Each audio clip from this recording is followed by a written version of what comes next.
Bismillahirrahmanirrahim. Assalamualaikum warahmatullahi wabarakatuh. Alhamdulillah wassalatu wassalamu ala Rasulillah wa ala alihi wa sahbihi wa mawalah wa la hawla wa la quwwata illa billah. Amma ba'd. Anak-anak sekalian, pemirsa Aris TV yang semoga dirahmati oleh Allah Subhanahu wa taala. Bagaimana kabar kalian? Kaifa halukum? Semoga kalian dalam keadaan sehat wal afiat dan semoga puasa kalian terus lancar. Alhamdulillah, hari ini kita telah memasuki pertengahan bulan Ramadan dan pada hari ini juga kita akan membahas materi yang berkaitan tentang fikih sholat Id. Kenapa kita perlu mengetahui materi ini? Karena sebentar lagi insya Allah kita akan melaksanakan sholat Id. Di dalam fikih sholat Id ada beberapa materi yang perlu kita ketahui. Yang pertama, kita harus mengetahui hukum melaksanakan sholat Id. Hukum melaksanakan sholat Id menurut pendapat yang paling kuat, hukum melaksanakan sholat Id adalah wajib bagi setiap muslim, baik itu laki-laki maupun perempuan, dengan syarat ia keadaan mukim. Apa itu mukim? Mukim adalah dia tinggal dan tidak berpergian, tidak sedang dalam keadaan safar ataupun yang lainnya. Jadi hukum sholat Id adalah wajib bagi setiap muslim, baik itu laki-laki maupun perempuan. Kemudian, kapan sih dilaksanakannya sholat Id? Sholat Id dilaksanakan ketika matahari sudah setinggi tombak, kemudian sampai waktu zawal. Jadi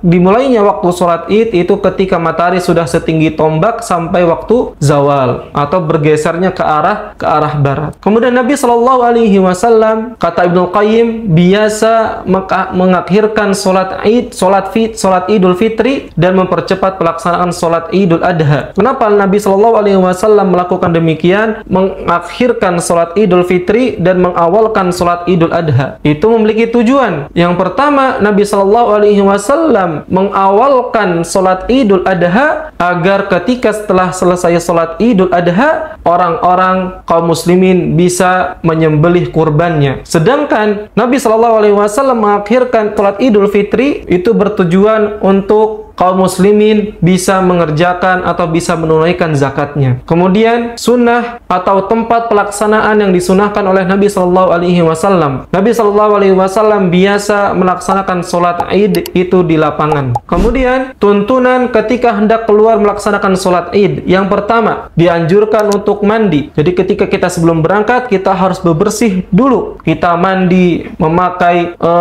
sabun, sampo dan yang lainnya. Jadi kita harus bersih. Kemudian kita berhias diri dan memakai pakaian yang terbaik. Dan yang terbaik ini tidak perlu pakaian yang baru. Yang terbaik di sini kita cukup melihat, kalau tidak memiliki pakaian yang baru, kita cukup melihat di lemari kita. Kalau ada pakaian yang terbaik bagi kita, kita pakai untuk melaksanakan sholat Id. Kemudian yang ketiga, makan sebelum keluar menuju sholat Id. Ini khusus untuk sholat Idul Fitri. Adapun ketika sholat Idul Adha, kita dianjurkan untuk tidak makan terlebih dahulu. Kemudian yang keempat, bertakbir ketika keluar hendak sholat Id. Karena sallallahu alaihi wasallam yakhruju yaumal fitri wa yukabbiru hatta ya'til musalla wa hatta yaqdiyas sholata fa idza qadas sholata qata'at takbir. Nabi sallallahu alaihi wasallam biasa keluar hendak sholat pada hari raya Idul Fitri, lantas beliau bertakbir sampai di lapangan dan sampai sholat hendak dilaksanakan. Ketika sholat hendak dilaksanakan, beliau berhenti dari bertakbir. Kemudian anakku sekalian yang semoga dirahmati oleh Allah Subhanahu wa taala, di dalam sholat Idul Fitri atau Idul Adha tidak ada yang namanya sholat sunnah qabliyah dan ba'diyah Id. Jadi tidak ada tuntunannya dari Nabi Shallallahu Alaihi Wasallam ketika kita sudah berada di lapangan kita melaksanakan sholat Id, kita sholat qabliyah dan sholat ba'diyah. Tidak ada tuntunannya. Ketika kita sudah berada di lapangan, kita duduk mencari shaf, kita duduk dan kita bertakbir hingga sholat Id itu dilaksanakan. Dan sholat Id itu tidak ada azan dan iqamah. Sholat Id itu tidak ada azan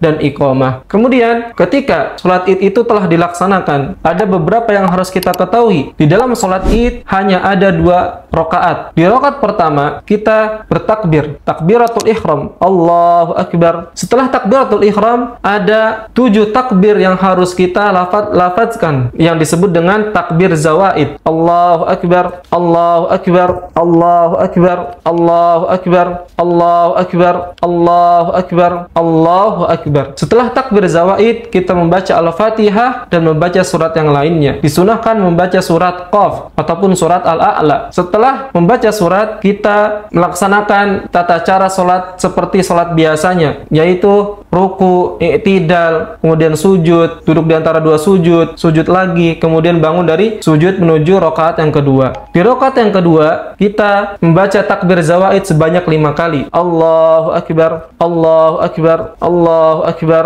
Allahu Akbar, Allahu Akbar. Setelah membaca takbir zawaid 5 kali, kita membaca surat Al-Fatihah dan membaca surat yang lainnya. Disunahkan membaca surat Al-Ghasyiyah. Kemudian mengerjakan gerakan lainnya hingga salam. Setelah sholat Id, kita mendengar khutbah Id. Hendaknya kita mendengarkan dari awal hingga akhir dan tidak menajak pergi dari musalla, dari lapangan. Kemudian ucapan selamat hari raya. Syekhul Islam Ibnu Taimiyah menjelaskan adapun tentang ucapan selamat tahniah ketika hari Id, seperti sebagian orang mengatakan pada yang lainnya ketika berjumpa sholat Id, taqabbalallahu minna wa minkum shalihal a'mal. Itu disunahkan bagi kita. Ya, disunahkan bagi kita mengucapkan ini kepada teman-teman kita, kepada sesama muslim. Kemudian, bila hari Id jatuh pada hari Jumat, ini perlu kita ketahui teman-teman semuanya. Bila sholat Id jatuh pada hari Jumat, maka sholat Jumat itu gugur kewajibannya. Jadi, ketika sholat